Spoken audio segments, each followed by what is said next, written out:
Turn the video off. You don't see anything right now, right? Nope, nothing. Okay. Share screen. My entire screen. Yes. See anything? Just black. Great. It's doing that thing. Well, all right. After working, it just decides to be broken again just before. Oh, lovely. Shoot, Beautiful. 10 out of 10. I have to go blow my nose out, okay? Yeah, fair enough.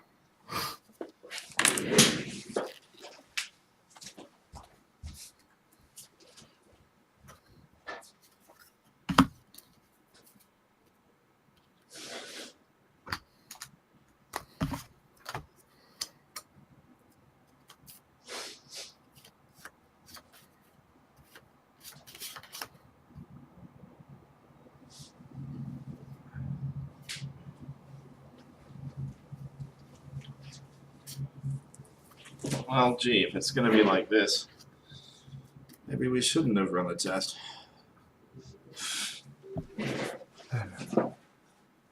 Well, anyway, we got through last week with you looking at the stream, so yeah, and that will probably save my GPU a little bit, not to be throwing frames to you. It's one of those where it's just like, if it doesn't want to work, you can't make it work. Yeah. But oh well. So anyway, is the stream up for you? Yep, the stream will commence shortly. Alrighty, good stuff. For whatever reason, the clock on this laptop runs fast. It gains a couple minutes every day. So, yeah. Does not keep up to date via the internet like everything does nowadays? I don't know. I assumed it would. But yeah, it's about 2 minutes fast right now.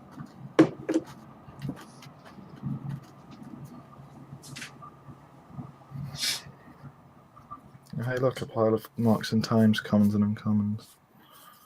What were you doing over there? Me?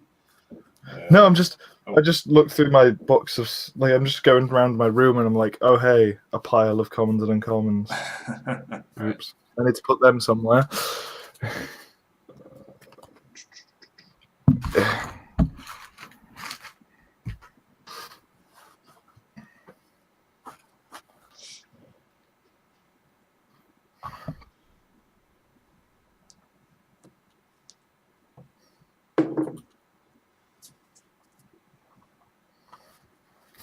So as far as the main character discussion goes, did you want like one of us to take the good side and one of us take the bad side, or? Nah, not really. I'll just probably try and bring up negative points more often, just because I know if I don't try to do it on purpose, I probably just won't. Yeah. Okay. It's one of those where I'm doing it on purpose because otherwise I probably won't think of it. Sure. And I know that like you can provide a good perspective relative to magic, say for example. Yes. And I can provide a good perspective relative to Hearthstone for those who know it. So. Yeah. Also Yu-Gi-Oh, I guess, but I don't think Pony shares like anything in common with Yu-Gi-Oh except for it's designed for 1v1. Yeah. Yeah.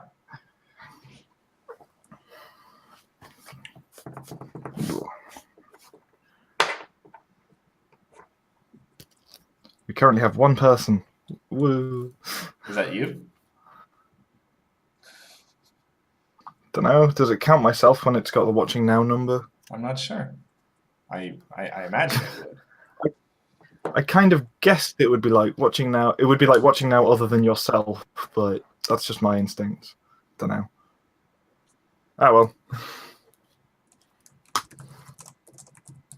E-Bugle's clearly awake, so... Yeah, I see him. If we don't see him, I'll be surprised.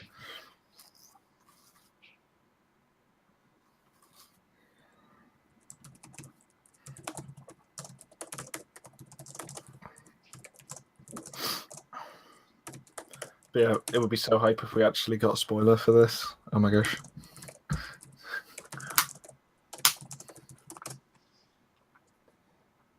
I know that would be pretty big deal. Certainly give us some notability. And obviously, if you got one for your YouTube as well, that'd be yeah.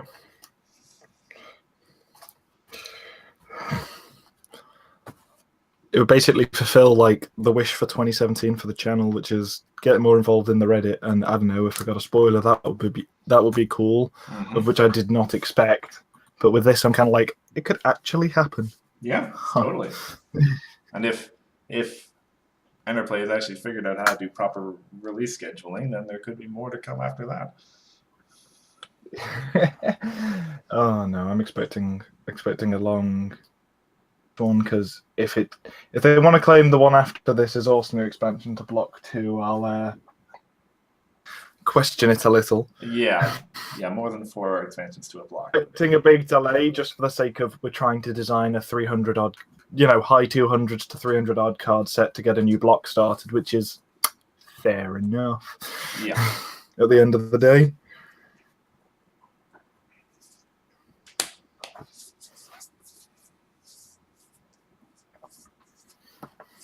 Oh, we are only a couple like seconds. a minute away from being live.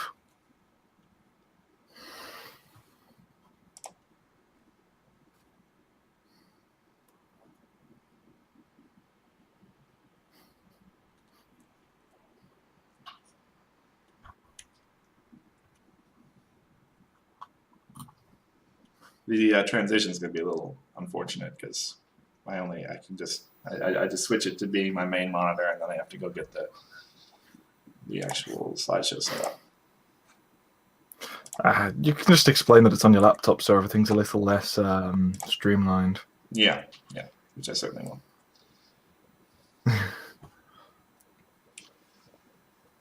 Alrighty, ready to go?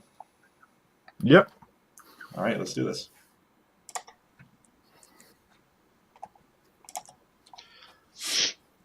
All right, hello folks. For those who are here, welcome to episode 4 of Meticulous Talks. I'm Chris Lawrence.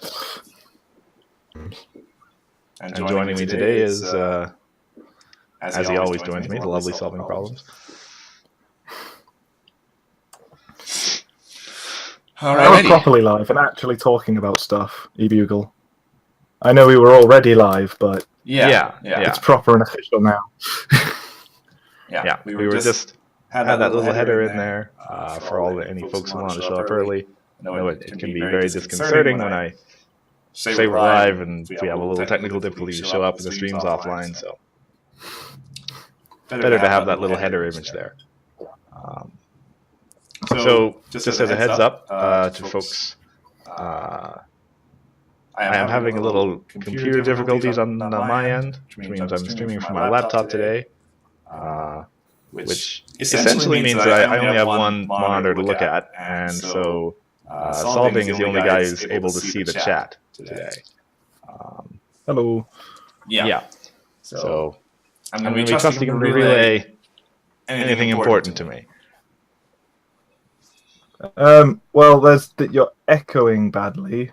I don't hear that on my side, though. I'm on my side, but for some reason you must be echoing in the stream, which I don't understand. Well, okay, let's see what I can do here. Something, your microphone, something? I don't know. Let me see. I love technical difficulties. They're my favorite. Yeah. I've got the display going in. I've got the mic. It's there. I've got you. Would I be coming in from both these and these? No, I sure hope not.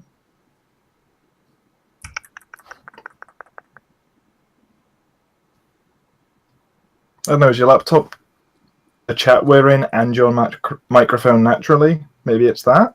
Sorry? Is the thing you're using broadcasting both what our chat and your microphone on its own, so it's broadcasting you twice. Oh, gee, it might be. Wow, I'm not sure how I would... That would definitely explain why I don't get the echo and you do on the stream. Not sure how I would get rid of that though, and still keep you.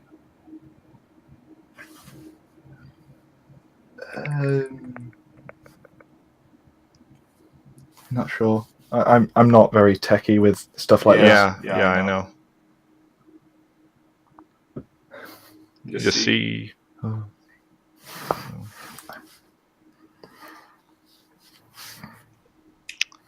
Is it really significant? Like it makes it impossible for people to hear what I'm saying? Don't know. Bugle, what is it like? Help. I can't hear what you hear precisely. Because otherwise I will get an echo, obviously.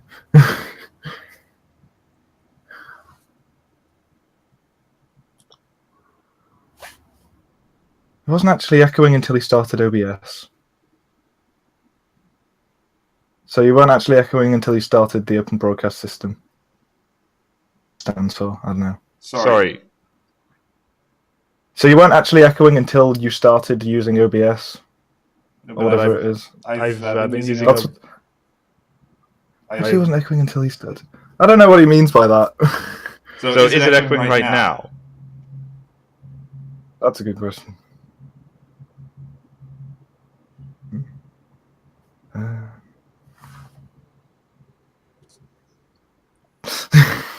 I can take a crack at hooking up my headset here. I hope that it doesn't have to install a big driver. Apparently you're understandable, but it's really bad. Ah, shit. Yay, technical issues. They are my favorite again. I don't even think this laptop has a microphone in.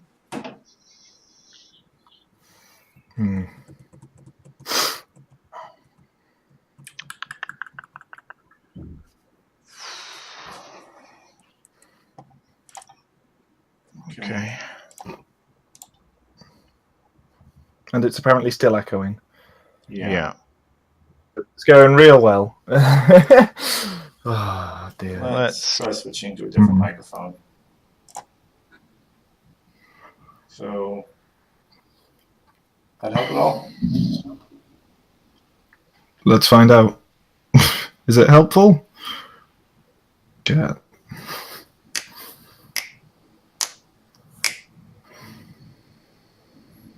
You hear me twice still, chat? I haven't got anything back yet. Yeah. I'm just gonna keep talking about random crap and see if there's any reaction.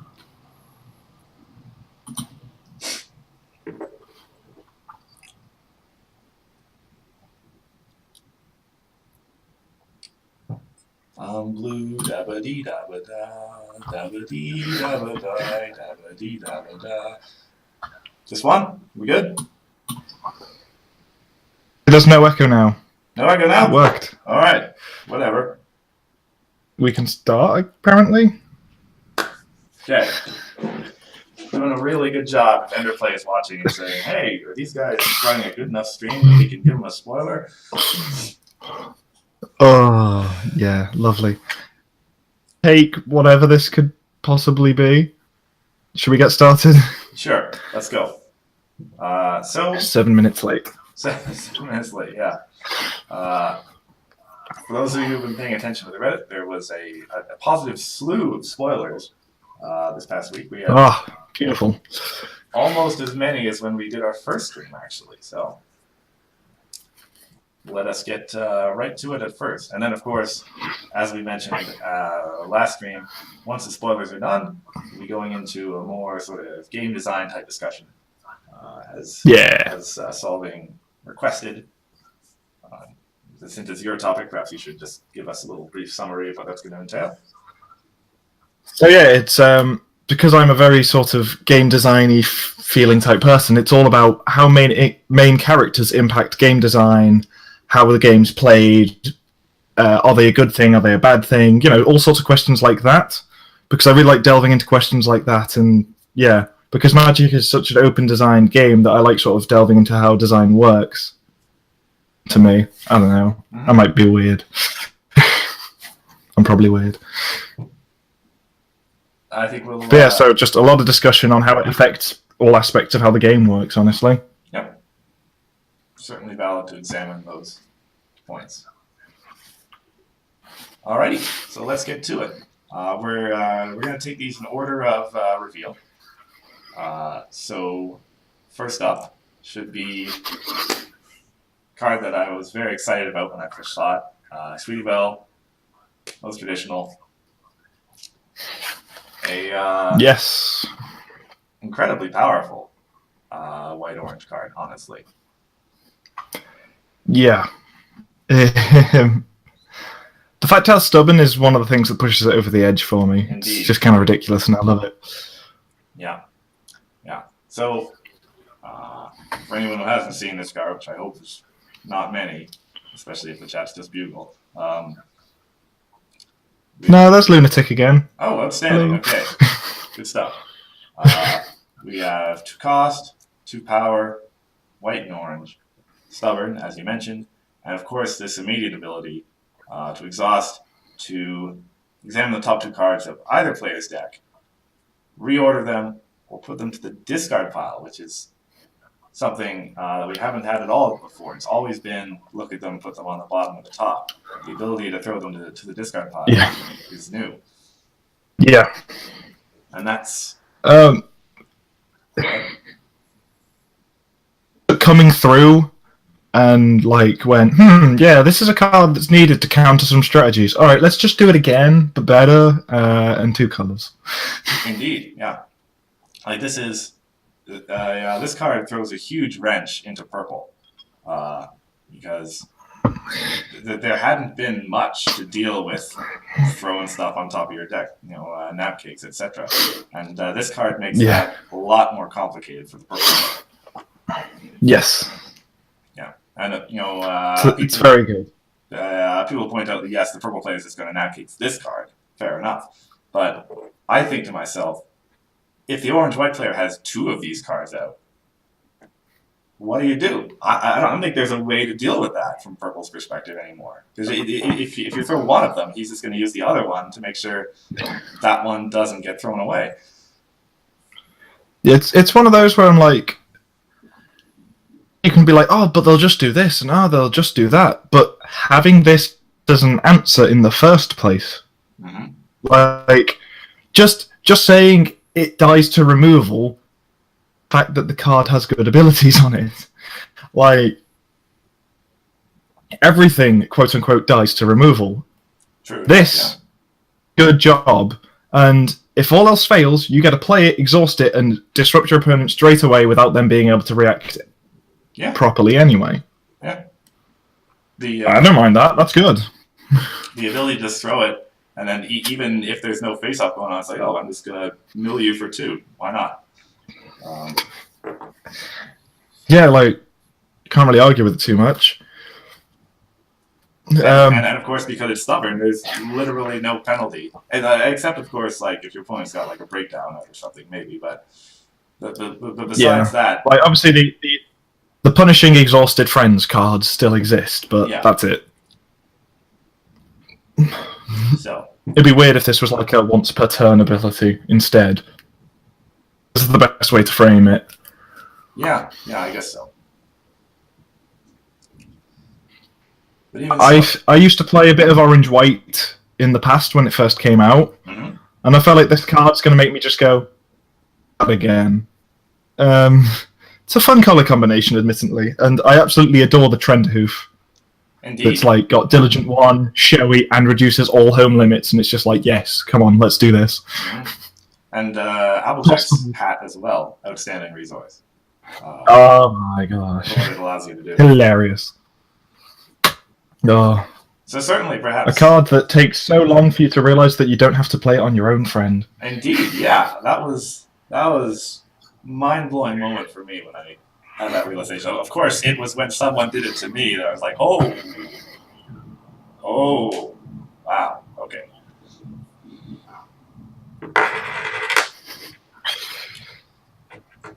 So certainly, with the way that orange and white look to be going in this set, very possibly there could be a return to form for the color combo, especially with this card coming into it. Oh yeah, sorry. Pony's priority is slightly different to Magic's. Your opponent gets priority when you resolve something, don't they? So they do get to react to this. Aw, makes it worse. Right. Oh well. Either way, I think still. But yeah, that still doesn't make it bad. It's still a good card. Like, oh my gosh, I love it. Yeah, and you give that deck another go. Yeah, and the other thing, of course, is when Interplay revealed this, they said that it is a set of 3, as we might expect. I don't believe. So surprising. Very rarely had a Sweetie Belle without an Applaloom and then a Scootaloo to match. Yeah. So I'm just waiting for the one with Scoots in to be the best one, and then I can go cry in a corner. Yeah. Okay, can we all just say, hopefully Blue gets the short end of the stick this set, please?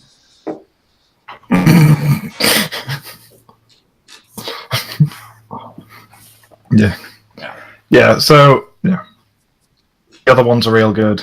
I'm not 100% sure. Actually, no. Also, what I like about this, as I've just sort of clicked into my head, it lets you figure out what colours the other ones are going to be. Yeah, to a degree, yeah.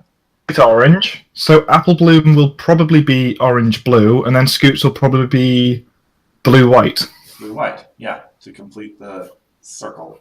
Because they're doing, quote-unquote, the thing that the other one would do, or whatever, in terms of the episode. Yeah. I can't 100% remember it. Well, yeah, you can use process of elimination to figure it out, even if you don't remember the episode. Yeah, indeed. So, we're in agreement that the card's outstanding, right? So. Yes, even E-Bugle is like, she's scared that she might be too strong. We'll see about Sweden's a 6 out of 5, apparently. Yeah. So anyway, moving along then. Next up, we have the first song card from the new set, of which we've been assured there are quite a few. I believe. Yes. Reading between the lines of the tweet, there's a song for every color, at least. Yeah, it looks like they're doing single-colored songs, or as I know them, charms. Right. Yes. Always good, no matter what the list of functions are, because having is pretty much always useful. Indeed. Never underestimate flexibility. This one's quite interesting, because you're paying 1 extra action token to draw the extra card for Let's Get This Party Started. Yeah. Which isn't particularly bad. It's at worst fair. Yeah. Yeah. Then you've got the Reprice ability that's similar to the Apples to the Core one. But after rereading the Apples to the Core one, you also have to confront by an extra 2 with that card, apparently. But with this one, you don't. So that's nice. Okay, good. It also does both problems, which is cool.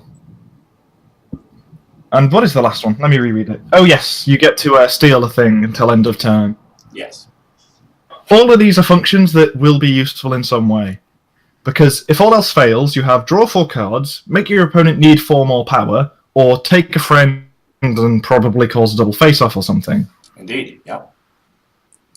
Yeah, the control player would certainly appreciate card draw, as everyone always does. And you'd appreciate the double eccentric, of course, as a stopgap. Also, a fun thing to note, it's your opponent needs +2 to confront problems. So even if they play a dilemma to quote-unquote surprise you, it's going to be 2 more to confront, no matter what. Indeed, yep. Which is a really good way to word it, because you don't want this to get buggered over by a dilemma. Yep, very true. That would just make it feel like a bad card. To be fair, though, one of the things that stood out the most to me is it flips for 5. Yeah, that's actually a fair point. Our events have been getting less flip values lately, and 5's pretty good. Yeah, because they usually sort of try to balance the quote-unquote card strength with the number it flips for. 5 was just like, yes, good. Mm-hmm. It feels good to run. It actually increases your flip number average, which is really nice. Yeah. And then, of course, an aggro deck would either draw the card or else it would take advantage of that, gaining control of an opposing friend. Yeah. Oftentimes, there's a lot of good stuff on the other side of the board that you would love to grab a hold of, and you could take Thunderlane and just screw off all of his counters with immediate moves, or get rid of him through some retirement effect, obviously. Yeah. Minuet dash yes. That Germany word. That's right, yes. I'm so bad at it. No worries. With the amount of, excuse me, it seems like purple's kind of pink. What am I saying? Pink is kind of moving towards this take control thing. Quite aggressively. Yes, I like that. I've always liked it as an ability. Yeah. It's always going to be a fairly good aggro ability if you're in the sort of mirror match. Against control, taking stuff is like, can't control me as much, hopefully, and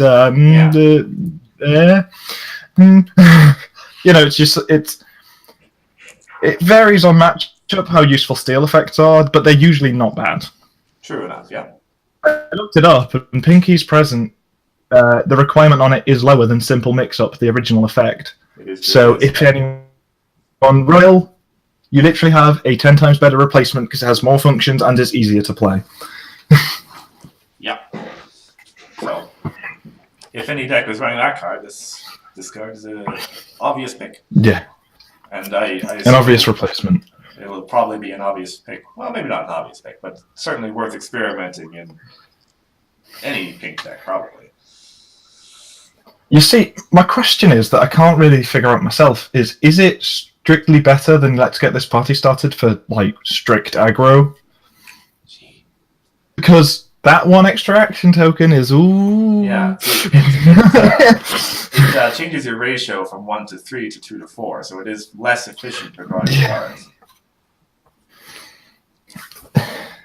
But it does have that flexibility. It's really hard to evaluate. Yeah, it's...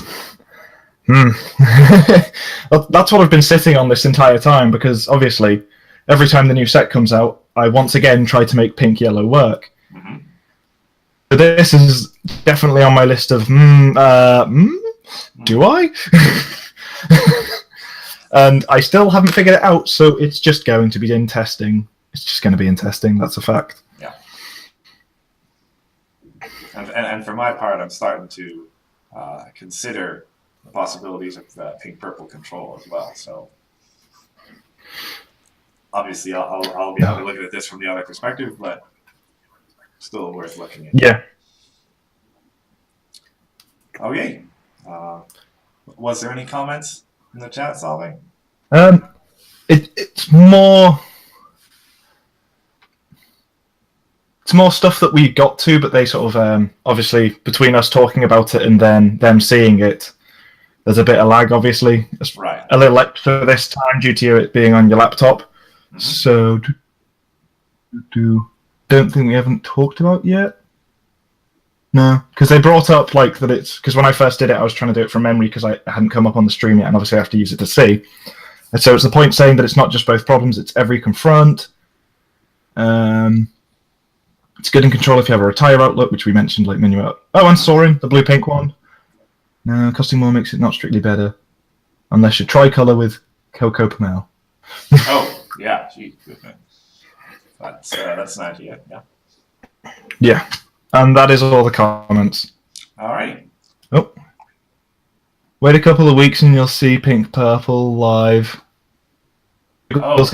Going to be taking it to Tabs, okay. Well, I just to point it out at your goal, I will be seeing it in person, probably. The chat. I don't have the money to go to America. Yeah. Yeah. We'll get to that at the end of the stream. I think important announcement to make. Anyway, so next spoiler. Yes, moving along, we have a very interesting little piece of game design here. a strange take on the on essentially the Kevin formula, where Flim and Flam enter as a 3-power for 2, which is any color you want. But then, of course, as time goes on, those power counters go away until eventually it is just nothing, just a 0 cost. Sorry, a 0 power friend. Yeah. And so, again, right, when you compare this against Kevin, it's kind of hard to evaluate precisely where it's falling in terms of usefulness. I really, really, really like it. A friend pointed out, quite simply, with Luna, this card is better than Kevin because you'll have it for 1 turn and that's all you'll need it for. Play it, get Luna to move there, and it's got 3 power so you can confront the 6, which is very, very common nowadays. That's true, yeah. And after that, you'll probably just get rid of it anyway. But the initial play is like quite important. The thing that I just thought of in general was lots of people's Kevins are kind of irrelevant after like 2 turns. If you've got your which is the same with this card. Same with this card. So looking over it, I was like, oh man, this has so much potential. And then I realized the thing that means this card just won't get played flips for 0. That's the problem, yeah. Oh wait, no, it's bad. It's a big risk every time you put a 0 cost card into your deck. Sorry, a 0 power. Yeah. Excuse me. It's just like, I was like, oh man, this has so much potential, it's really interesting, and oh wait, no, it flips for 0, run Kevin, please. At least he gives you some numbers. Yeah. Now, like, obviously, all the points I said still stand. In terms of playability when you just have it in your hand, it's still very interesting and pretty good if you just want, quick reward type gameplay, which aggro loves. But yeah, I think the 0 is just going to hold it back from constructed properly. Yeah. And heck, 0 might make me not want to play it in limited because it's very close and that card is important. Very true. Now, the thing that stood out to me, I suppose, is that this power does manifest as +1 power counters. And so there is some possibility for shenanigans you can pull with orange and with other cards that kind of care about power counters. You could just steal them all onto Coloratura, say, for example, and kind of keep them permanent. Yeah. Very small combo potentials. Yeah. They're there. 0, though, even if you can do these weird things with it, the 0 is what's going to put me off every single time. Very true, yeah. And it makes me sad. That has power equal to the top card of your deck. From Canterlot Knights, I think it was. Look at that card and wanna play around with it. That was Noted Speaker. Well, that's part of the Noted Speaker.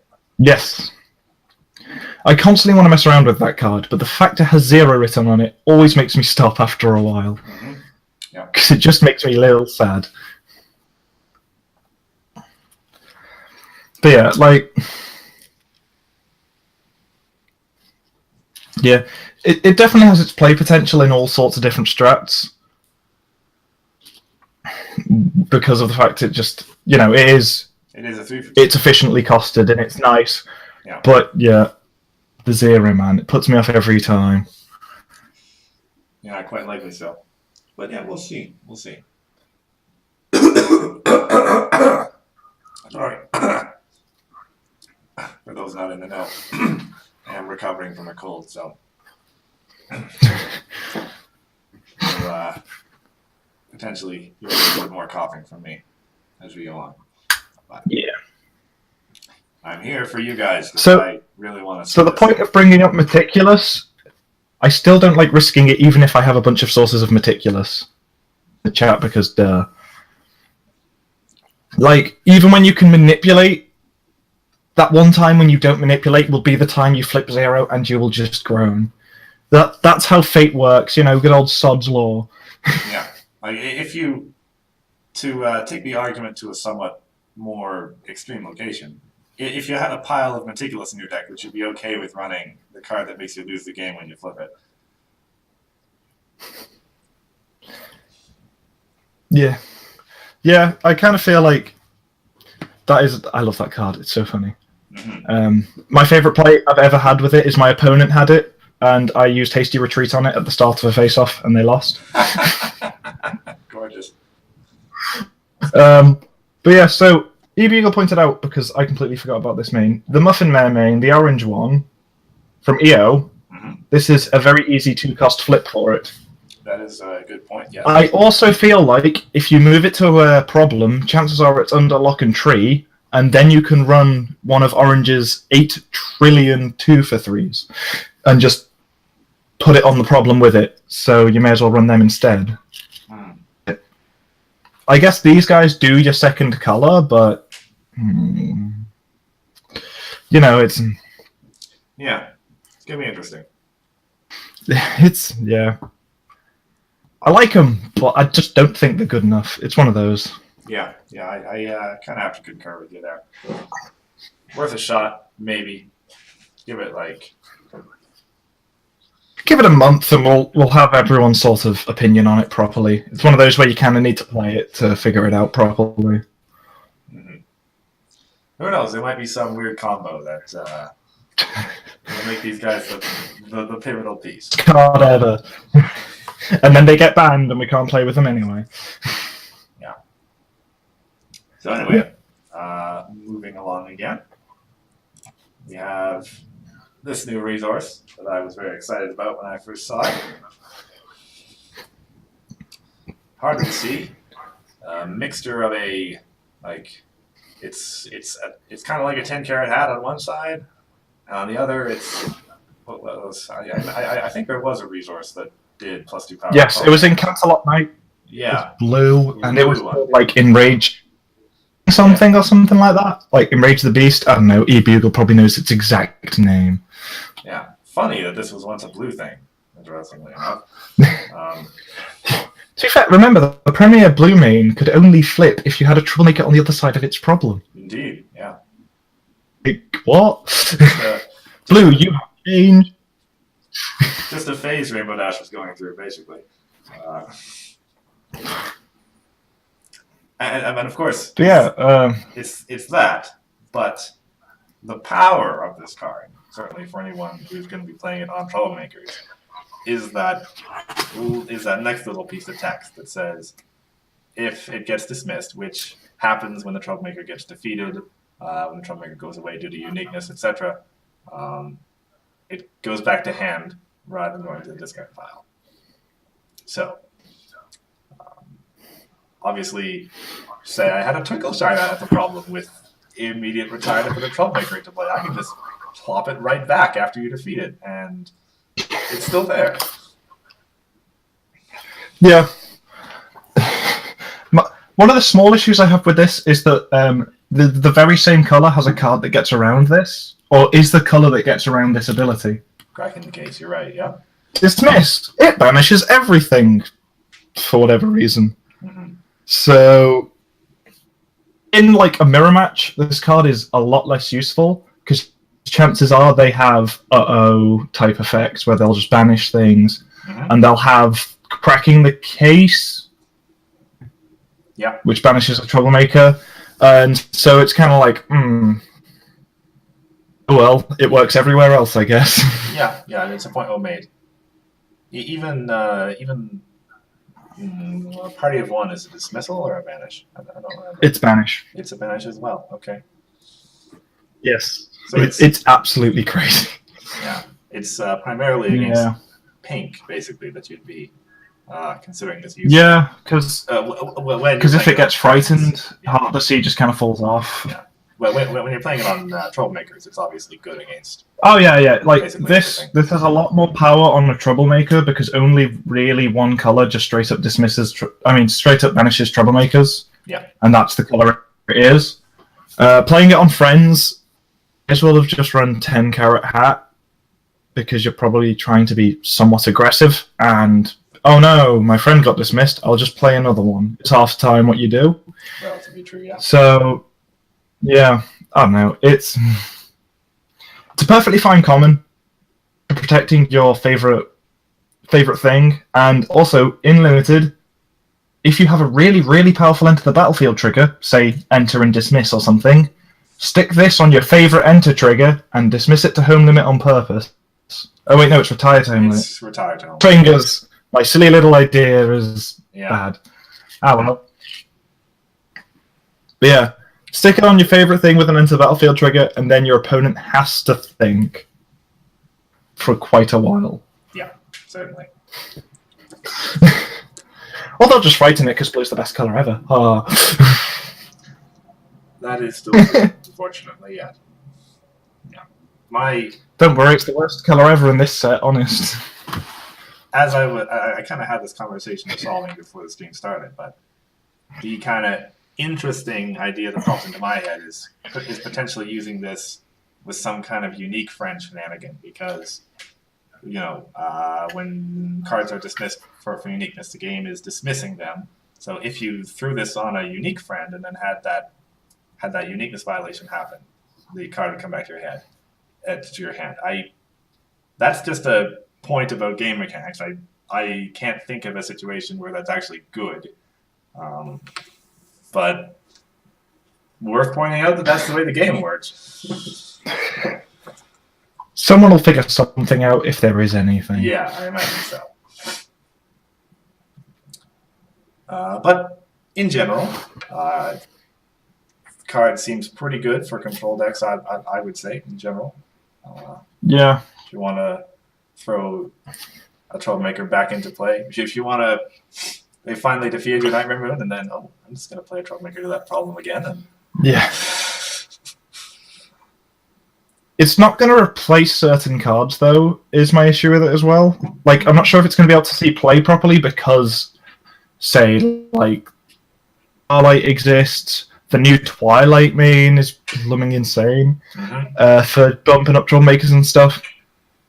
So, I really like the effect, but it's one of those where its playability for me is to be seen just because we have so many similar-ish effects. Yeah. But it does this card's unique spin give it a chance to get played?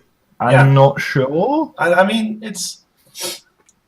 As a control player, I can say that, like, the line for diminishing returns on increasing Troublemaker power is not that low, to be honest. Like, you want to get to a point where your opponent is only going to get anywhere, either with a crack in the case or with a dilemma. And then you throw down 2 Octavia Harsh Judges, and you're good, right? So something like that, yeah. Yeah, I would consider it to be. I'm definitely happy that this card exists as a control player. Yes, I like its design. I like everything about it. It's not too powerful, but it's not the best thing ever. Yeah. So then, if there was no further comments from our chat. Not that I can see. Alrighty. But lag, so right, there might be. But I guess we can move on, and if they do come up, I'll just mention them quickly. Fair enough. We'll move on to the first of 2 cards, which was in a matter of some confusion yesterday, at least.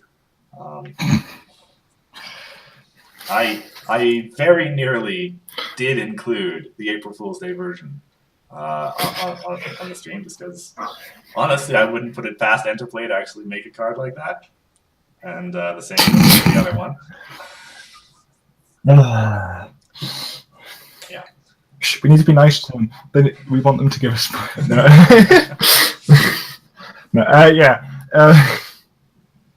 But those where it's very much harkening back to pretty much every design mistake, like all the random design mistakes they've made where things are worded kind of wrong and don't make sense. And it was very entertaining to me once my UK self figured out that in America it is currently properly April Fool's still, and I should take that into account. What is this? Why are these being printed? For myself, I actually only realized it when I went over and looked at Enterplay's Twitter and saw that they didn't retweet this. That That was the clue for me that this was actually not a real deal. A joke. Yeah. Yeah. But anyway, all kidding aside. Actual versions. Yes. So we have ourselves blue, yellow. We're taking the calming 2 from yellow, and we're taking the kind of like a reverse wildfire effect from the blue. Yeah. And stick them together. And I suppose the most interesting question is, do those 2 abilities work together? Like, is one deck going to be able to take advantage of both of those? Probably quite easily. But then again, I feel like so aggro that the calming 2 is just nice. Mm-hmm. And yes, we know there's a lot more ways that the original Cloud Chaser and Flitter is broken, Bugle, the one that you spoiled on April Fool's, but we can't be bothered getting into that because that could probably take an hour on its own. Yeah. And apparently they did retweet it just a lot later. Oh, they did? Oh, wow. Gee. It's an April Fool's joke or something. I don't know, I'm not on Twitter much. I have a Twitter account and I kind of put status updates there sometimes. I just only have and I use it to find spoilers sometimes, and that's it. I just only have Enderplay's Twitter bookmarked and check it whenever there's an uptick of activity in the Skype group. Yeah. So anyway, onto the card properly. The first thing that was pointed out when even the April Fool's version was spoiled is good old Commander Hurricane, the immediate. Because you can move Commander Hurricane at immediate for 2 action tokens, and that was its entire ability. Right, yeah. Which is kind of cute. That is, but it's cute. Doing that at the start of your opponent's turn, like, ooh, you're going to play friends here, are you? Ooh. Shake fist at them after doing, say, a double face-off. That's a fair point there, yeah.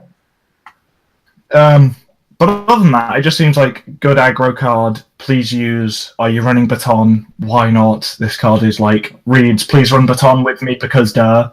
Yeah. For that matter, it's worth pointing out that the Scootaloo main is probably going to be able to immediate deploy this as well after double face off. Yeah, like, so you're just like, I'll move this and a cheap friend, thus moving Cloud Chaser and Flitter. La la la la la la la. And it's in that sort of situation where you've just double face off, your opponent's going to try to come back into something, and you just make sure, I have some calming there. So it's even harder for you to counterattack me.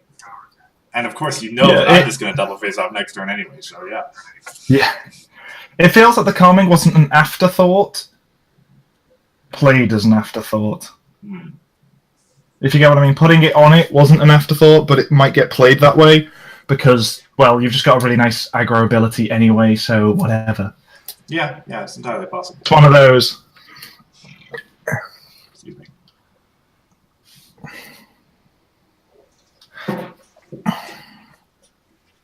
And yeah, I kind of want to start looking up how many cheap things with calming there are, and what's the highest calming number we could possibly get. Through Scootaloo at one problem, because I'm like, I bet we could get something stupid like calming 5. This is like with only one Cloud Chaser and Flitter. Yeah. Also, fun fact: this version of the card still goes infinite if you have 2 of it.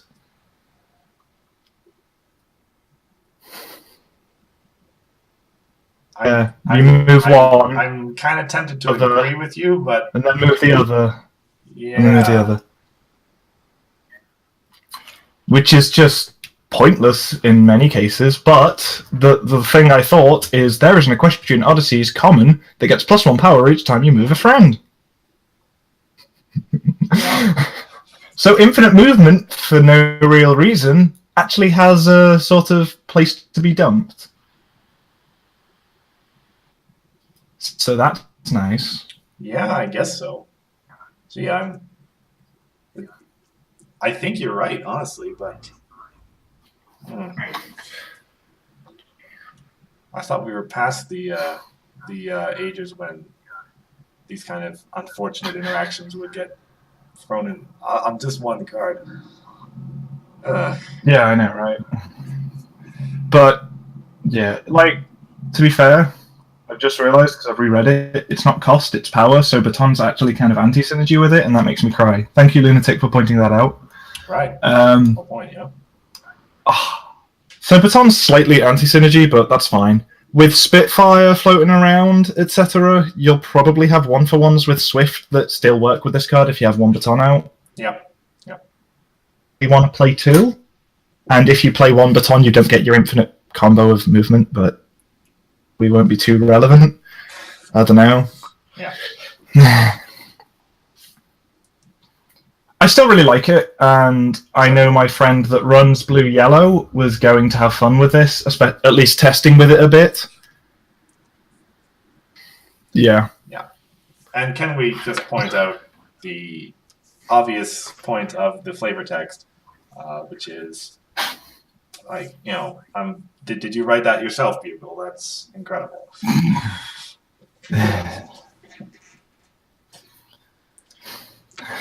Rather impressive there. A little bit too well. But yeah. Radio. So moving on again to the last one we have. Another card which is rather more, no pun intended, but rather more sober in its current form than the one we saw yesterday. Yeah. The first thing I thought of when I saw it is, so you kind of got Sonata and printed a common? Yeah, somewhat.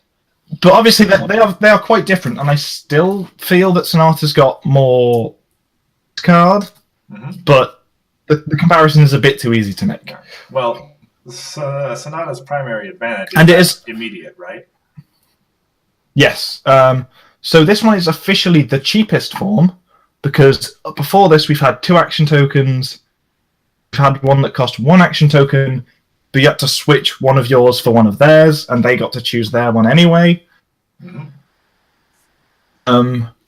Then you've got, which costs 1 initially, but you also have to banish a card from hand.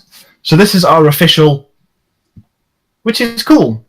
Yep. It's a common, which is something I wouldn't expect from the cheapest temporary theft effect we've ever had, but, that's cool. One is a little sad, but Pink does have the odd random card, if you really worry about that. It's true, yes. I don't know, is there any... I guess the Cancelot Knight's Mane isn't the worst thing ever with this card, and that has random stuck on it, so there we go. Yeah, point well made there. I actually still find that Cancelot Knight's Mane to be one of the stronger pink mains in general. It's real annoying. Yeah. Especially when you're just like, I'm going to sit behind this troublemaker and keep throwing things at your things that you put there to make it so you can beat it until you cry. Yep. Are you crying yet? Yeah. Probably better than this, because the capability to steal at immediate, eccentric, meaning that your opponent has to overexert on its problem to then you take something from them and make them really get annoyed at it.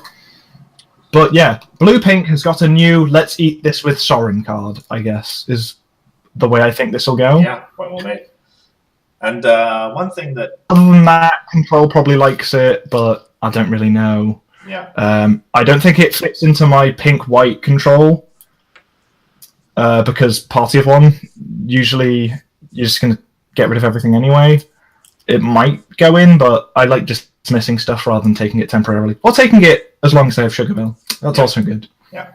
One thing that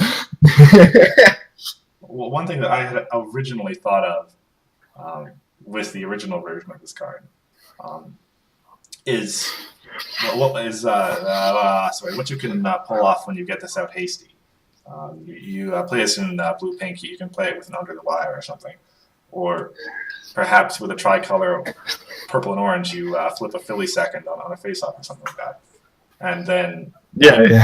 just to strange stuff with it. Yeah, and that means you can activate it during Troublemaker face-offs, etc. Which would obviously be a pretty good ability.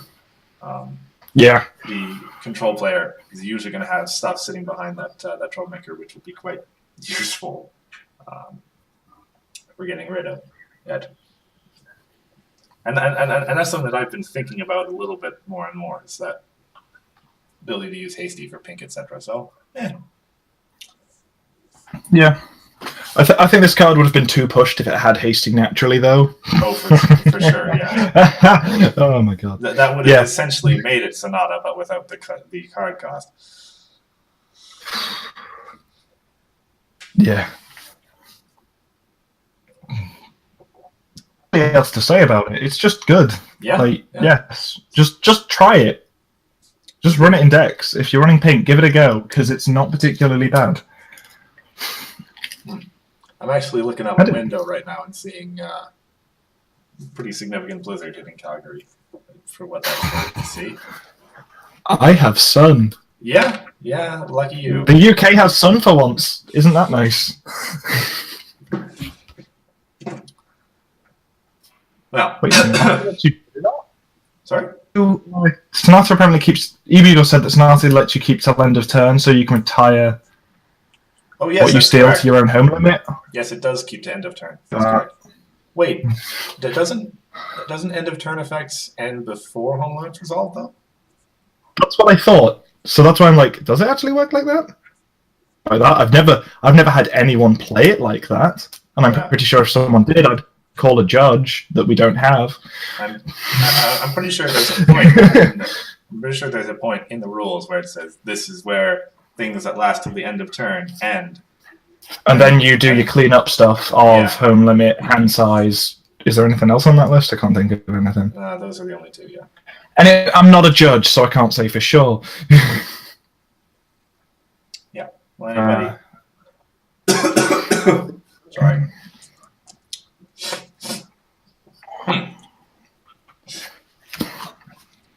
Rightio.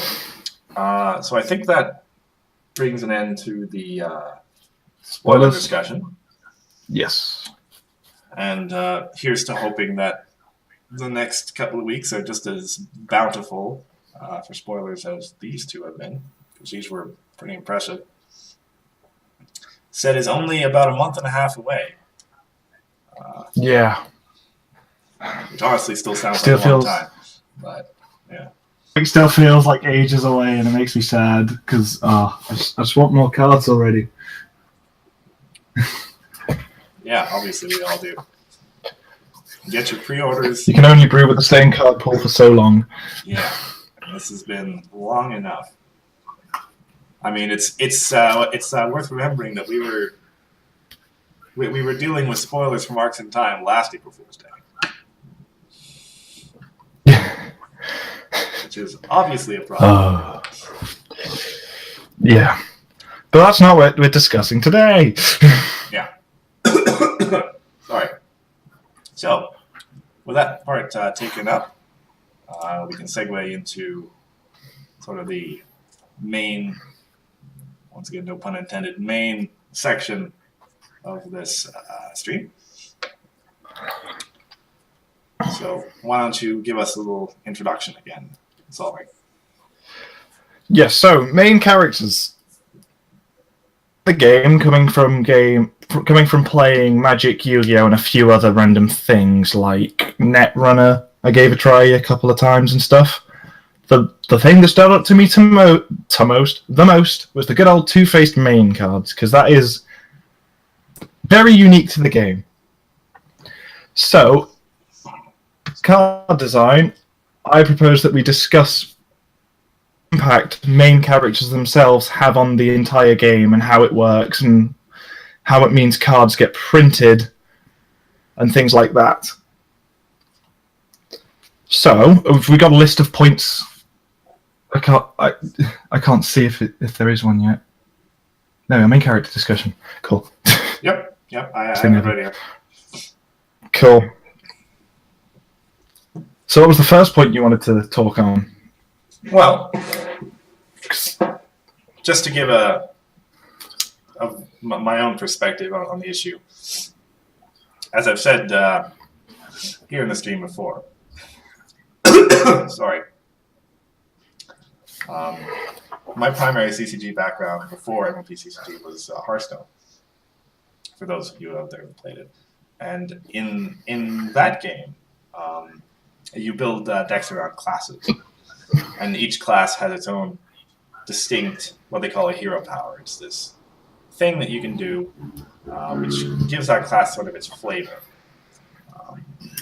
Some of them, obviously better at just dealing direct damage to your opponent, or keeping your stuff on the board, or getting other stuff on the opponent's board. And so it gives a deck built around a particular class a kind of a flavor, right? And so one could see main characters as something similar to that. As rather than 9 classes, we have now 51 and soon to be 58. Defenders of Request only has 7 games in it. We know it's at least 7. Yeah. And so when you queue up against an opponent, say for example, and you see their main out there right away, it does give you a little bit of a hint as to what sort of deck to expect from them. As opposed unless they're playing Chrissy. Yeah, I guess they might be playing anything, but you're going to predict that they're playing some sort of control. That's a point well made, yeah. As opposed to, say, Magic, where literally everything is in their deck. You don't really have any idea unless you've seen their deck. Until the turn 1 play. Yeah. Or if they're playing high-level tournament play, you have deck lists next to your side. Yes. And so there is that point to be made. It kind of gives the deck a flavor that you can perhaps see right away and plan for that matter. Yeah, which for competitive play is both a good and bad thing. Mm-hmm. Yep. Get yourself into a mindset for what you're playing against straight away just by seeing a main character. But it's also kind of annoying because your opponent can do it too. Yeah. Except for Chrysalis, as mentioned before, yes. But then you just wait till what color they say and go,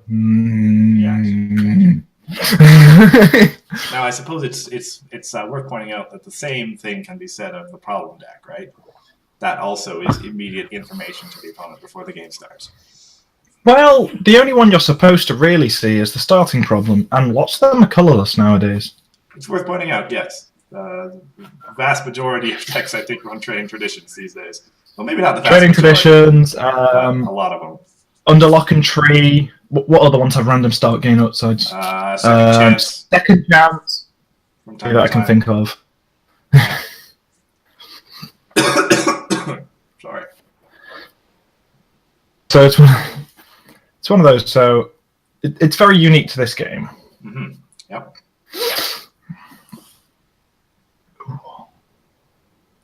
So I'm not sure if you count that as a positive or a negative, but some points will just be points. They don't have to be particularly positive or negatives. Mm. So, like the large list of design points that I've got listed in my little document. Let's start with the first one, which is entry friends and how having a main affects friends. Mm-hmm. Yep. So this probably gets balled in with the second point that I've got on the list, which is one requirement friends as well. Yep. So one requirement friends at this point, if you don't have a main, on entry. If your main is that color anymore. Yep.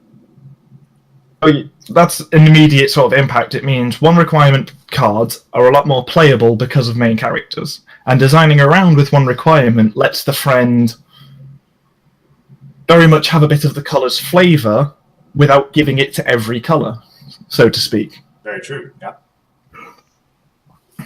So deck building, without a main, in terms of card design, in terms of entry friends, you're going to have a lot more. Because you see decks everywhere with flipping barrel, with this initial requirement curve of like 2 cards or so. Obviously, I'm exaggerating, but you get what I mean. Yeah. And taking out the main character, sort of hit the, oh my gosh, I need to have at least 8 in case removal happens, in case this happens, in case that happens. Yep. Like consistency of tier 1 stuff would go lower because sometimes you'll just draw. Oh, I drew more requirement stuff. That's annoying. Mm-hmm. It's kind of a bad thing, but lowering the consistency of high tier decks, playing field for every single tier. Yeah, I'm actually. Sorry, something. I have to apologize here because my voice has been going. I've been sipping water like every couple of minutes, and now I have to go to the bathroom. So. Most professional. I know. Big apologies to the stream, but I'll be back in a couple of minutes. All right, I'll see if I have things to talk about.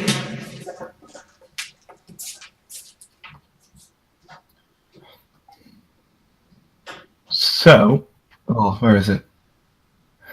The easiest point to be made is, say, if we just got rid of main characters, and the first one that I would ever think of is the bane of lots of people I know existence is the farming decks. Because clearly, if you don't have your main character to just help you beat them up, and, not get frightened by the villains and all these beautiful, wonderful things that they can do, harder to even get set up properly. Which is a thing that might be a good thing. Me, I'm not sure. I've always felt like villain farming needs to exist for the game because you need a sort of not as interactive deck that sort of keeps the barrier to entry for high power level decks just high. But it's also really, really, really annoying to play against, and I don't like playing against it, and I kind of hate it. And I'm not salty. So, what is that noise?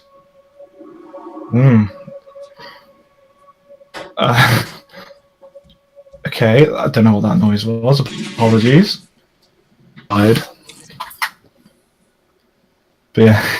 Anyway, so yeah. All right. Farming. List apologies. Please do go on. Your side made a very strange noise, and I had just paused. Maybe it was the sound of a door creaking or something that didn't pick up properly. I was basically. Yeah, I believe my. Basically, while you gone, I was just talking about. Okay. Go on. Thought I'd quickly talk about how it basically nerfs farming with a giant hammer, because you obviously lose your main way of getting to villains and not getting frightened and stuff. So I was just like, go on. Have you got any sort of input for the whole? Do you even like farming decks or what? I've never actually run one myself. I appreciate the deck as sort of a unique approach to the game, right? Because for the longest time, while essentially before mod came, farming didn't really exist, or at least I didn't see it around, and so suddenly, probably existed in some form, but not as big as it became. Yeah. And so suddenly, when it became a thing, I was like, "Oh, this is a creative way to play the game." And so I really appreciate that.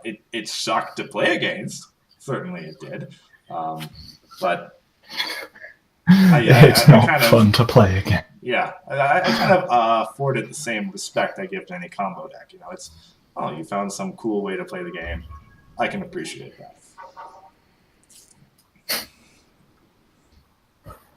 So, that's my general opinion on it. Personally, it's not really my thing, but I can respect the people who can pull it off. Think it would survive losing main characters? Because obviously it needs to come back to the main character discussion. No, I think it would, just because I think people like the archetype too much to let it completely die. It just won't be high tier anymore. Okay. Because villains are always going to be powerful. Like, you cannot deny that. It depends on your definition of die, then, I guess. Like, I would say, because all the farming decks we've seen, certainly all the ones that I've seen, they're all built around the power of the main character, right? Whether it was Mod or Applejack or Rainbow Dash. The ability of the main character to not get frightened is like the entire point. Bugle, please link me a yellow-purple farming deck. That sounds so weird. Apparently yellow-purple farms sometimes. When? Like, in the early days? No idea. In the early days of the game, perhaps? I have no idea. That's why I've asked for a deck list or some sort of context, because that is something I've never seen in my life. Yeah, I can't say that I've seen that myself.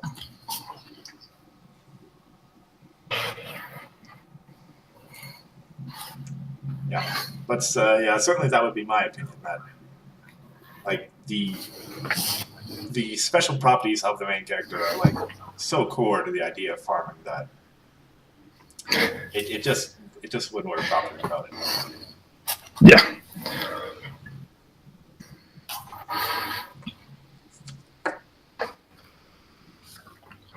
Oh, jeez. Don't know why I just got a bunch of burps, so I had to just like move away from the microphone. No worries.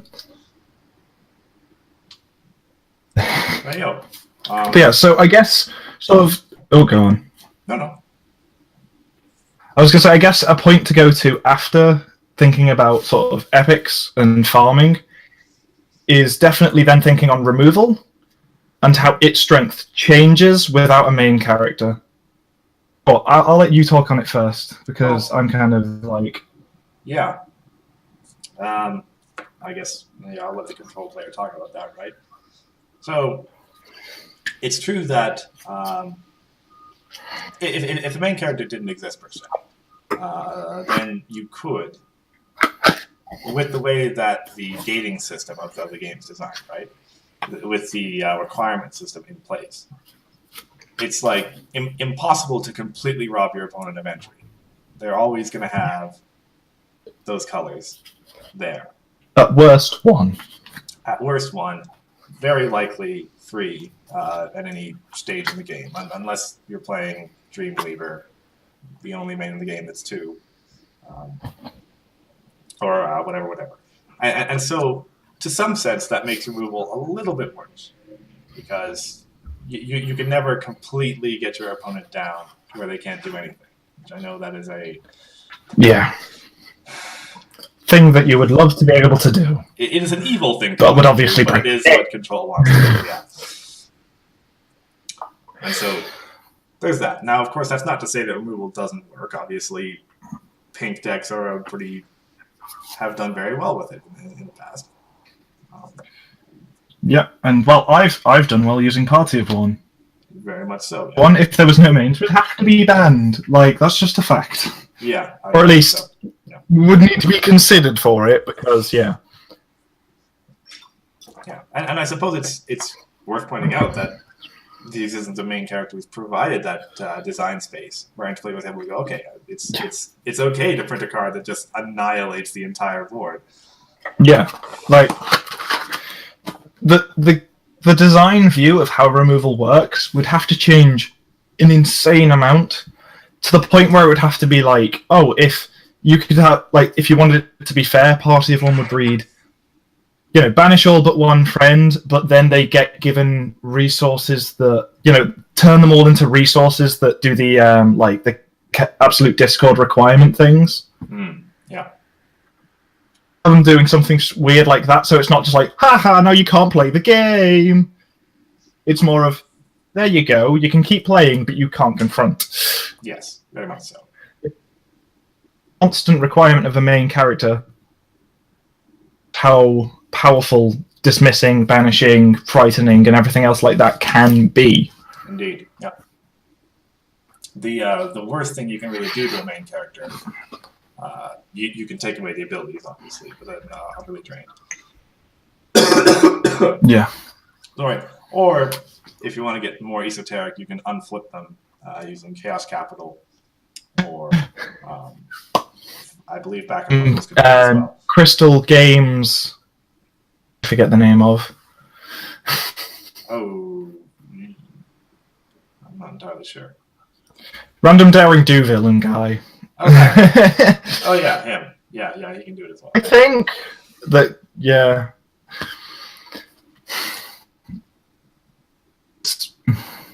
Right. It's one of those where, like, the only quote unquote solution we have to exhaust them forever is conditional anyway. Yeah. And I mean, so that's another thing. That's another thing in terms of removal in characters is pretty much always dismissible. You attach to the main character. Right. Yes. Which is very unsatisfying because everyone can get rid of resources now. Even blue. Yeah. Like, probably one of the bads in terms of gameplay is not really being able to deal with it. Can feel very dissatisfying when you're trying to, say, lock someone down, trying to just be like, oh my gosh, why is Scootaloo so powerful and absolutely owning me? Yeah. It's like, you just can't touch it. And when a main is powerful and you cannot touch it ever, you're just like, alright, cool, I lose to powerful card they'll always have. Yeah. See, and that kind of bridges into another point of the discussion, which is that some of the okay. Well, one thing that I've noticed looking at competitive decks in general, and it seems like decks that make it to competitive are usually built around a strong main, right? Which, I mean, that sounds like a tautology, but you know, when you have power built into the main, that seems to be like just a touch point. It's like, okay, there's going to be a good deck built around that main. And it's not necessarily power in the sense of like Applejack or Mod. It could be in the sense of like Artavia, say, for example, where you know you flip this up and you're giving like +2 power to every friend in your deck. Well, that's very good. Sort of. Yeah, to a degree. And so.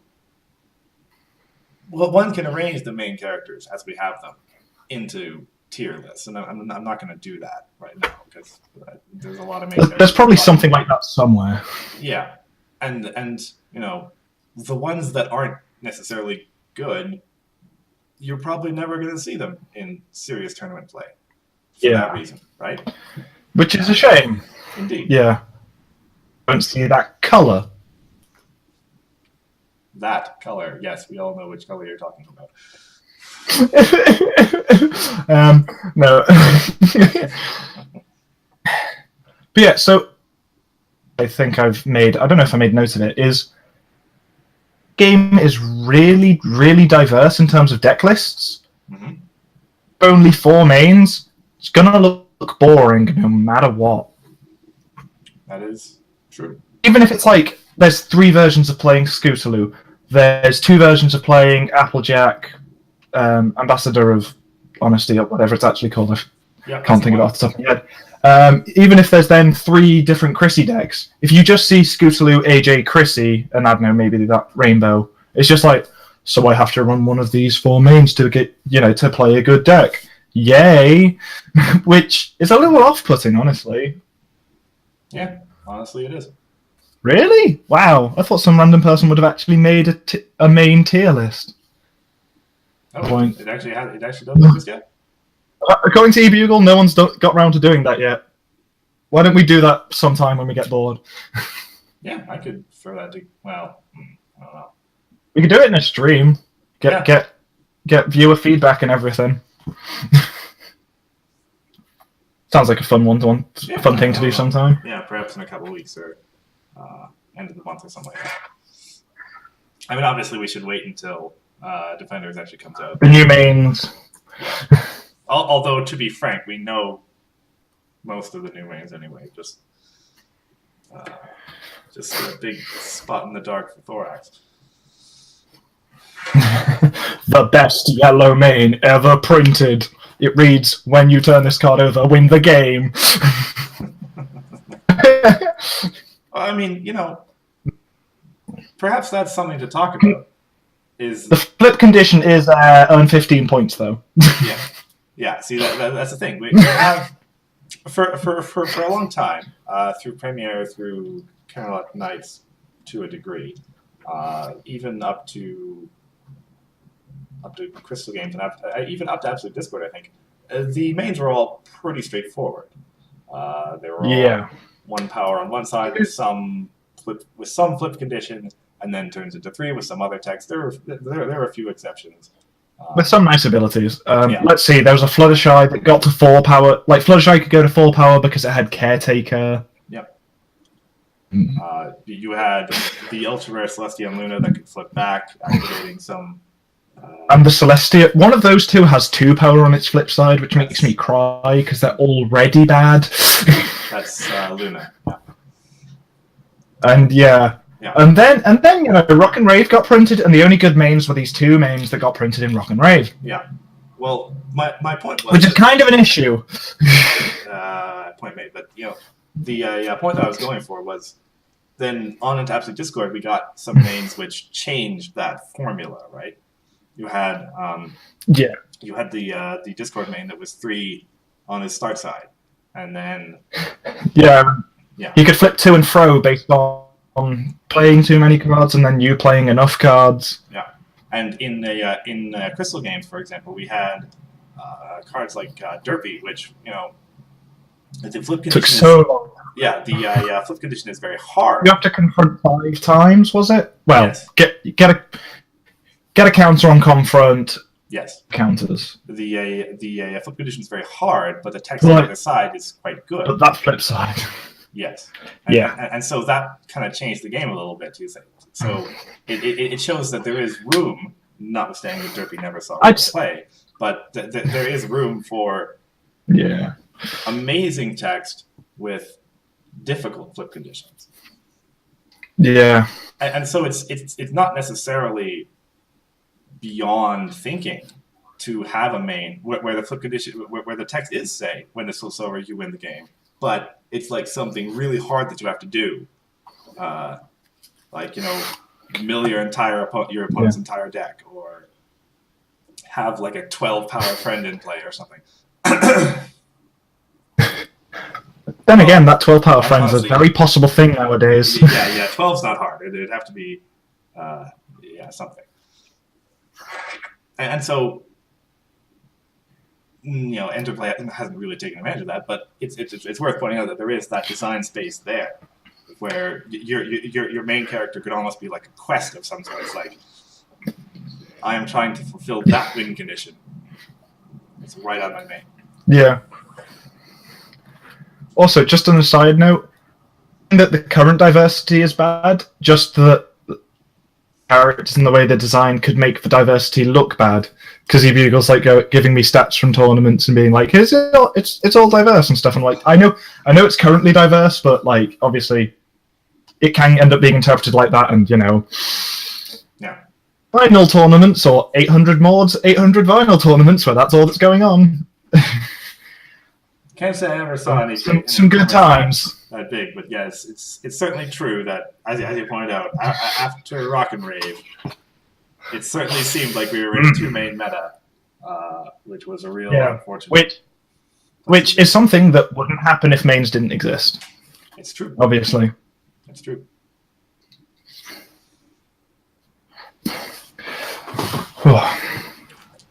So, let me take a quick look at everything else that we have in our list here. So, what place would printing friends with different immunities to removal have if mains didn't exist? And what place do they have, say, like Mod Like a Rock? Exist. Mm-hmm. Yeah. Printed much. And they're pretty much exclusively orange in some way. Immunity so far, yeah, they're so pretty much an orange so far. I mean, there's... Because what is Maud Like a Rock's list of things she's immune to? Can't be frightened, can't be moved by the opponent, I think. I'll just quickly Google it. Yeah.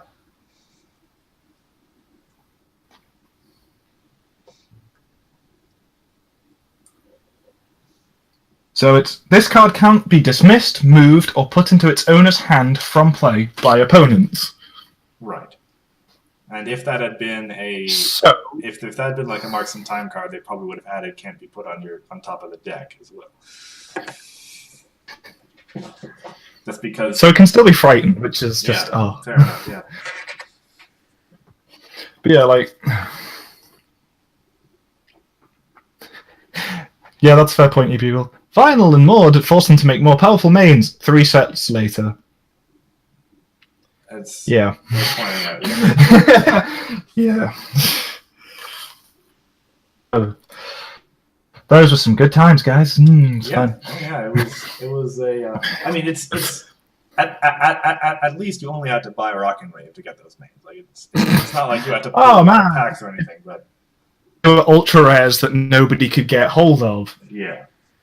As a Night Glider, they were easy to get hold of, but it's still not fun when it's all that's around. Just because it's accessible, it doesn't mean it's good that they're the best cards. Yeah, that's a valid point, certainly.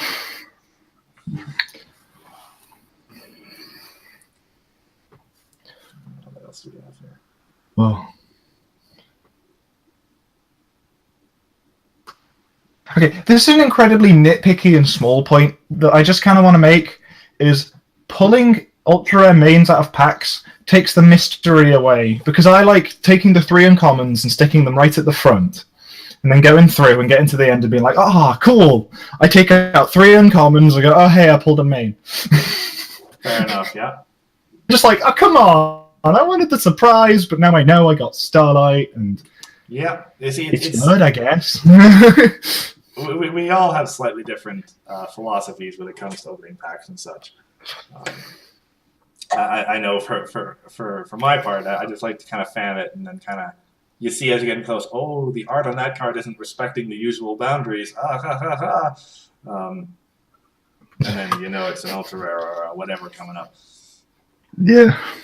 But they've started doing it on the odd commons though. Yeah, honestly, they have. It's kind of like, are they trying to trick people? I know. Yeah. It was just like back in the day with Premiere. I would always see like Rainbow Shine or whatever. It's like, oh, it's Cloud Chaser. Oh, son of a yeah.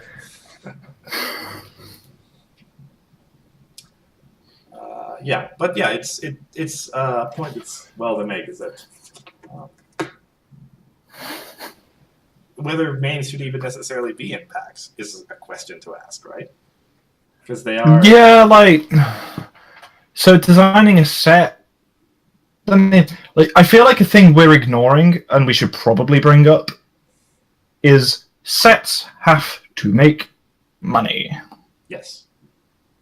Not everything can be just done for the sake of the game. Well, sort of. I'm not sitting here and going to be like, enter play or greedy, money grabbing. I'm not saying that. Don't think that's what I'm saying at all. But you need chase cards. Yes. In a main that's very good and sticking it in the ultra rare slot will sell those boosters. Certainly they will. Obviously, as people scramble to get those cards. So another part of it, which I actually haven't made any notes on, I forgot about it when I was making notes, is sort of main character design and how it could really sort of affect set design in terms of selling. And this one is something that I really, really probably shouldn't talk on because I have no expertise in terms of selling anything. But and it's in there on what we kind of think. So I'm going to try. Go ahead. So, main characters that are weak feel like I don't want to buy the set a lot of the time because Crystal Games, a powerful main from there. Mm-hmm. I have a soft spot in my heart for the Ultra Rare Spike because I don't know. Oh yeah, that's why. It was my first Ultra Rare main. That's why I have a soft spot for it and still build around it today. But other than that, like, there's no main that brings me back to Crystal Games, really. But if I see Crystal Games boosters and there's no other boosters, I probably just won't buy boosters. Mm-hmm. Yeah. Which is obviously a bad thing for the game because they want you to buy the boosters.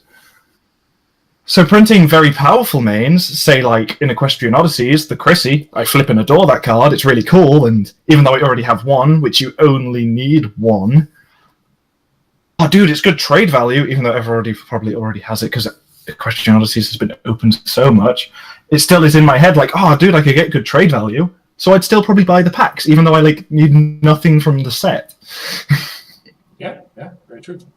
Putting good main characters in a set is very helpful for the health of a set in terms of sales. Then again, so is Night Glider. Yeah. But The same can be said for putting any really good card in the ultra rare slot.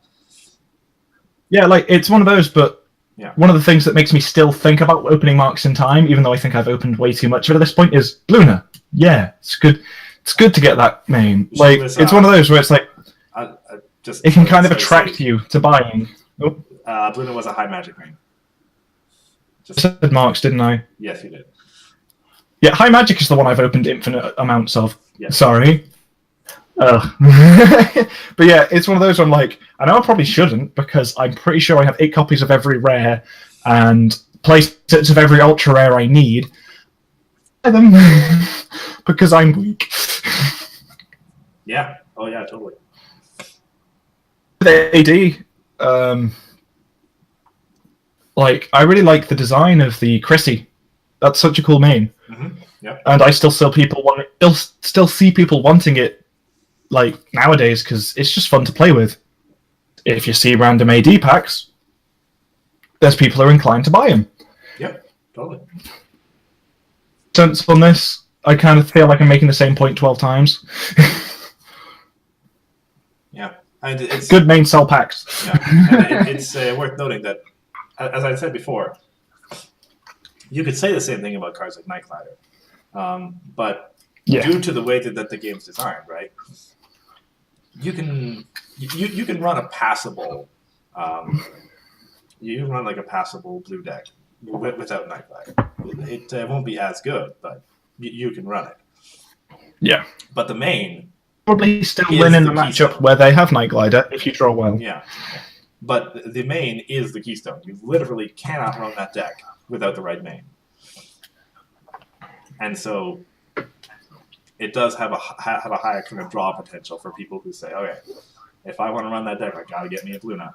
And there's only one way to get it. Yeah, like... Also, actually, something I just thought of, the fact that you only need one of a main is actually kind of bad for booster sales. A little bit, yeah.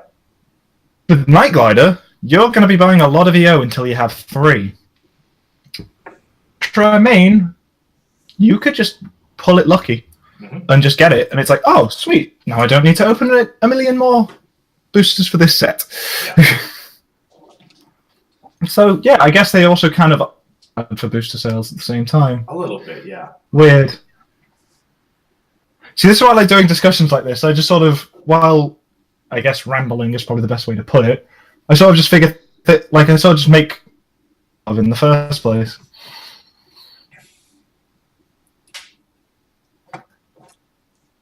Okay, a point we actually haven't talked on yet is how it affects the design of problems. Oh, yeah, okay. Point well made. We have a lot of problems currently, like Under Lock and Tree, Trading Traditions, that are all designed with the idea that main characters kind of exist, guys. Yeah. Yeah. Sorry. Got a bit of mucus stuck in my throat here. Lovely. Right, there we go. Good. So take it away. Yeah, recent designs like what is it? Entrance exam that gives your main exhaust to get an action token and stuff. Yes. Yeah, so it changes a lot of those problems because there's so many problems that are designed with your main in mind. So there's probably loads and loads of problems that literally have 3x color requirement because the game knows you're gonna be able to stick your main there. Mm-hmm. Yeah, but you could change. No, go ahead. Oh, go on. No, go on. You can go first. You could say that like the necessity to flip your main over with the starting problem, sorry, are kind of meant to work together, right? Like your starting problem is one that you're going to take to, if at all possible, help you out in flipping your main over, because that is always, usually at least, your number one objective when you start the game off. And so there's that too. Like problems often will work with the main character in that. Sorry. Yeah. My goodness. And to synergize with varying mains. Yeah, yeah. So, for example, say, Rock Slide was a problem that came out in in Rocket Wave, which we all know is the mod problem. And, Applejack still uses it to this day, right?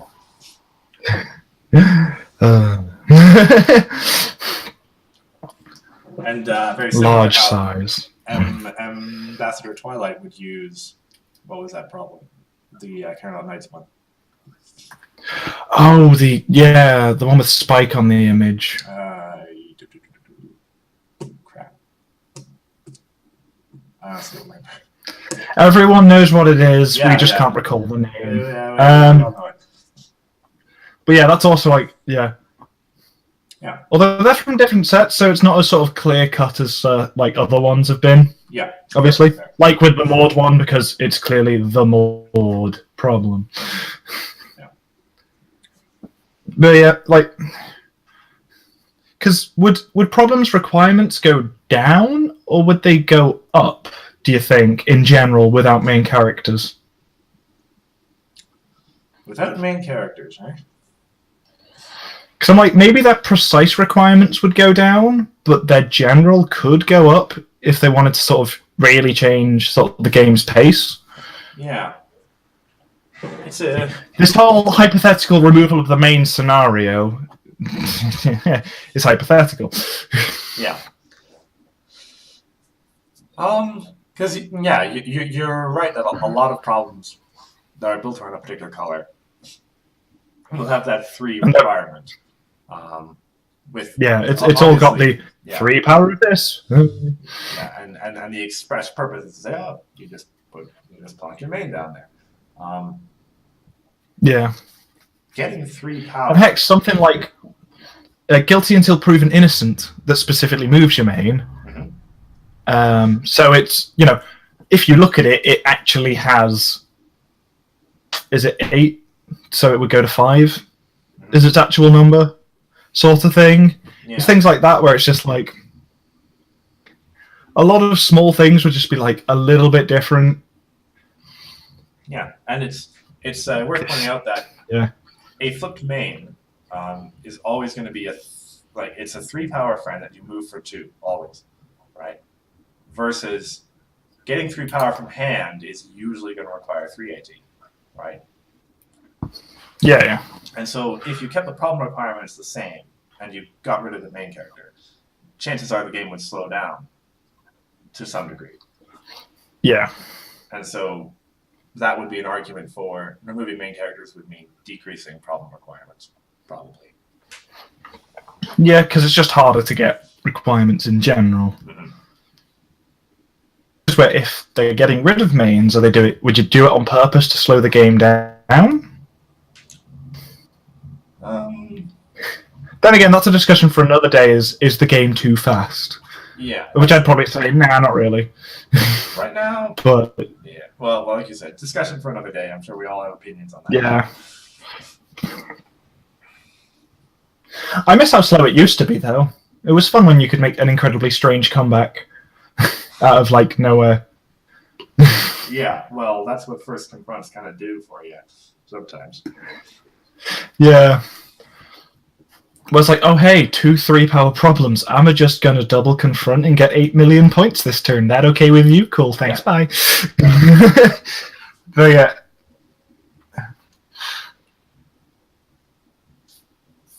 Oh, yeah, Rockslide did come out in Crystal Games. Oh, it was a Crystal Games problem. Yes, perhaps. Oh, yeah, those decks only got the white-orange ones. Thanks, Bugle. Yeah. Yeah.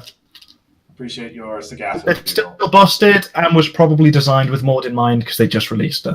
And if they didn't design it with Maud in mind, guys, did you not realize what you had done? To be fair, it's not realizing a lot of things back then.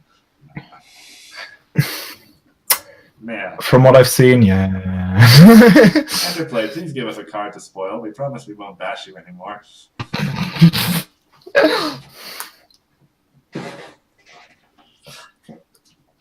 Like, you see, we could threaten them. If you give us spoilers, it shows that you're a mature company that can take criticism.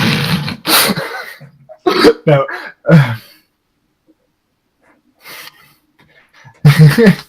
But yeah, have I got any other random points to make? I'm trying to think with this whole mains things. I feel like there's going to be something that I was supposed to say, and I'll remember it as soon as the stream's over, and I'll get annoyed about it. Send this away, but yeah. Put a comment on the It's always like that.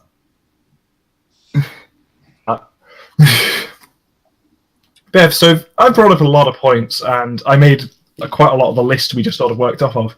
Yeah. Have you got any ones that I haven't thought of? Honestly, I think we've covered everything that I wanted to say. So, are main characters generally good thing or bad thing for the game? Let's grind this down to its most basic question. Well, I mean, and why? Anything that sets the game apart from the competition is obviously good, I would say. Now, it's certainly true there's a lot of things that are unique about this game when you compare to, say, Magic, right? You don't have to murder each other, guys, don't worry. Totally true, yeah. But one more thing, I wouldn't say it hurts. It as something which makes the game unique, it's great. And I certainly appreciate it for that. Now, you might have a counterpoint to that, perhaps. So, into the game, they are incredibly good.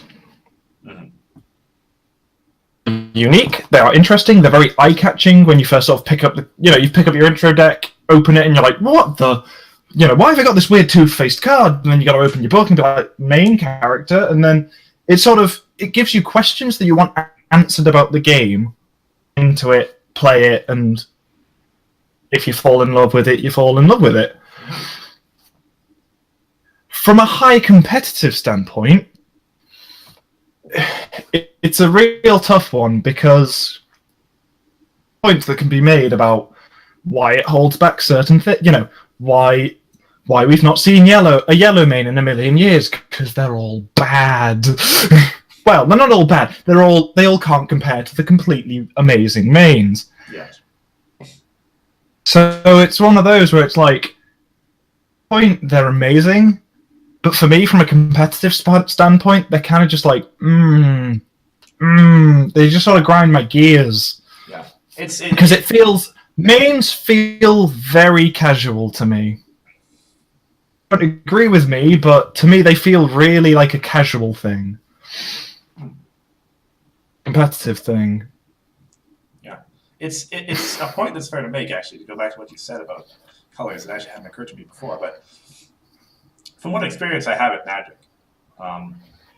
basically, like yellow, and I'm sorry, it feels like I'm kind of jumping around. There are a lot of pretty good cards in yellow, honestly, right?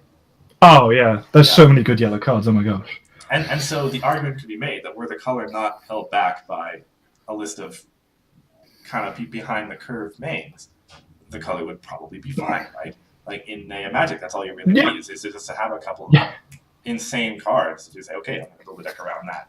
In Magic, if you have 3 good cards, then you'll run that color and run those good cards, and then some sort of stereotypical feeling things. If you control, this is so I don't die. If you aggro, these are all small and hit hard, Yeah. In this game, you can be like, oh man, yellow has this good card and this good card and this good card and this good card, and they all lose to Scootaloo! Yeah! Yeah, that's true. Which is, like, it can feel really dissatisfying when, I feel like that's probably my biggest gripe with the mains, is when it feels like it's holding a colour back. His mains are better. And yes, you could make the argument, then why don't you run a mono yellow deck and have Scootaloo as the main? Because the deck will be junky, inefficient, and won't have the 1 requirement that you always want. Or the 3 requirement that you always want. Yeah. Yeah, certainly. So, what's the solution to an issue like that? I don't know, print a Fluttershy that does Scoot's ability. Like, I'm not a complete designer, I just like talking design. Yeah, same as us, I think. Hire me? I wouldn't say that's a good idea. Jokes. yeah. Mains feeling like they're holding back colours is my biggest, hugest issue with the concept of a main character. And that's a difficult problem to solve. As I said before, I feel like Interplay's been trying to solve it for the last 4 or 5 sets now with regard to the particular color we're talking about. Yeah. And the new Fluttershy isn't bad, but it still doesn't feel as good as everything else. Yeah. I guess it's true, as we say, like, there's a wealth of good cards in yellow that are just waiting to be unleashed by a good name to stand behind, right?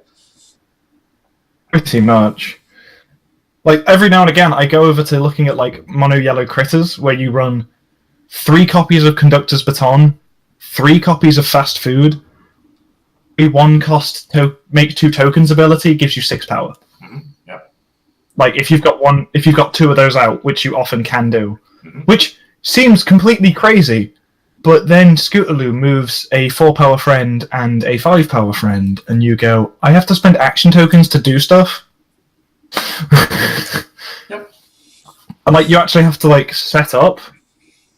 I can't just play a friend and then I'm winning the game already. Yay. Yeah. So I don't think we've I'm not sure if we can really come to a conclusion. Like 12 other points that could be made in this sort of discussion. Yeah. Like, we've probably missed so much that could be talked about. We've probably hardly scratched the surface, and we've been talking for like an hour. In essence, or something. Yeah.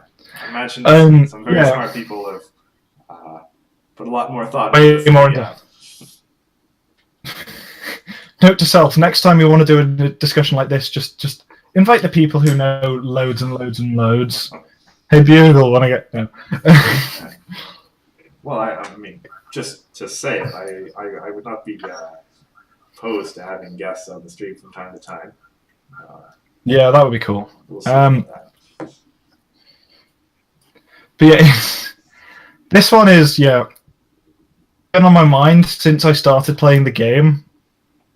And a discussion like this has probably let me boil it down to my biggest issue of it being just bad main characters make a colour bad forever, and that feels unsatisfying as heck.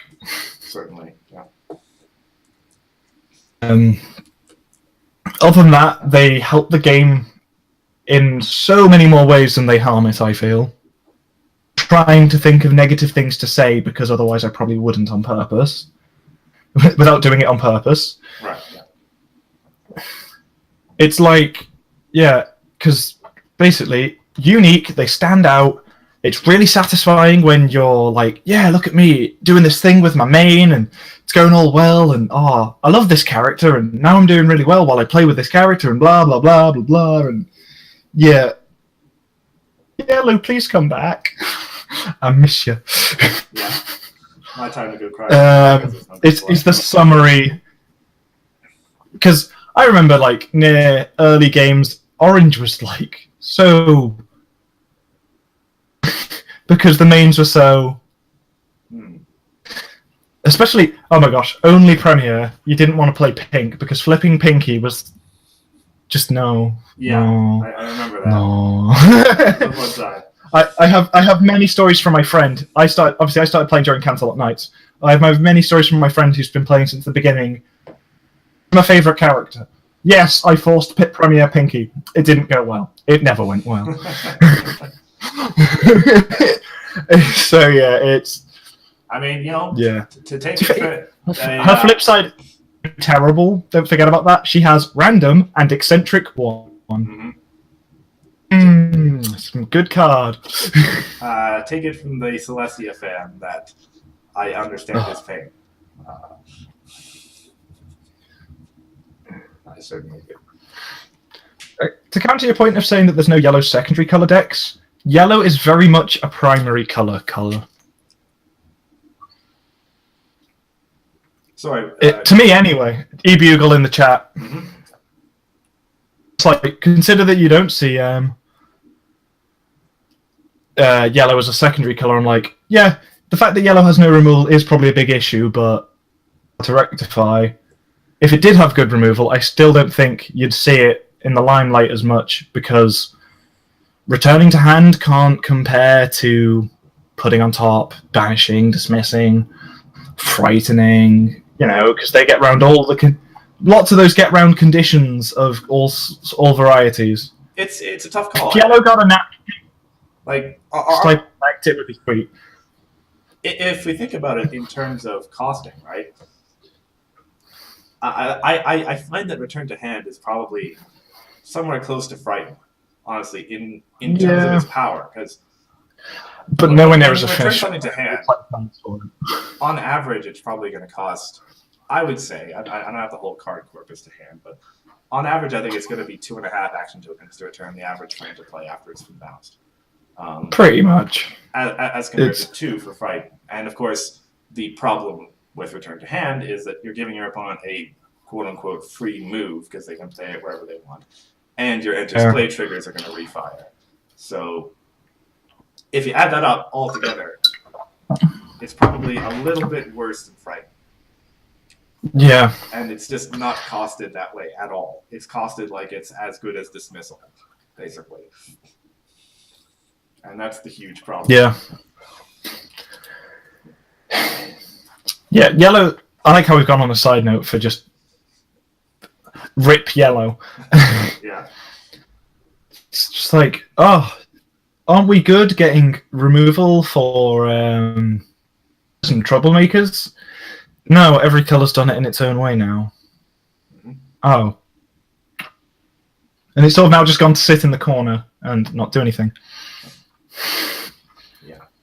Well, anyway. But I still feel like if it got a real good main, even with its shortcomings, it would have a comeback. Like, powerful. Probably, yeah. So, before we both end up crying in a corner over yellow here. Rip yellow. Yeah. I should have done some sort of April Fool's video just crying about yellow. I don't know. I couldn't think of anything for April Fool's, honestly. It's actually, too bad that this stream wasn't yesterday, or else, to the degree possible, I would probably have made up an awesome Celestia main and spoiled it for you guys. And I would have been incredibly hyperbolic on how terrible it is, even though you'll obviously make this fake main card completely insane. Yeah. But anyway, unless you have any closing thoughts you wanted to bring to the discussion, Solving, I think we could wrap it up. If I think on this entire discussion might have been brought on the fact that I like yellow a little too much. I'm not going to argue. I still But yeah. So anyway, so in summary, mains are cool, interesting, design stuff. Makes you think quite a lot on just on why a card is the way it is. Mm-hmm.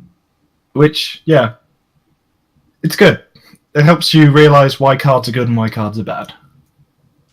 Yeah, which is one of the most important skills to nourish if you're trying to get better at the game. Yes. And the fact that Enterplay can print cards and we still go, duh, I don't know, proves that they're doing something right. I suppose that's true. Hard as it is to... Or something horribly wrong if it's not on purpose. Yes, that can happen as well. Alrighty. So, to round us out. Okay, go on. I'll mention this thing from eBugle. Oh. Thorax being an ultra rare main feels like a yellow character. Please be good. Please be a super amazing ultra rare yellow main. Yeah, there we go. Fingers crossed. But based on what he's like in the show, it'll just do something annoying with troublemakers for the 80 millionth time and be irrelevant. Please don't be that. Yes. I'm going to be holding my fingers. I'm going to be praying every night. We get some salvation for the color. Come on, Thorax. So anyway, Just closing out with a few PSAs here. After we worked out the microphone issues, I just want to make sure that for those in the chat, the stream was okay. Kind of went. It was on my side. I'll have to check messages for you, obviously.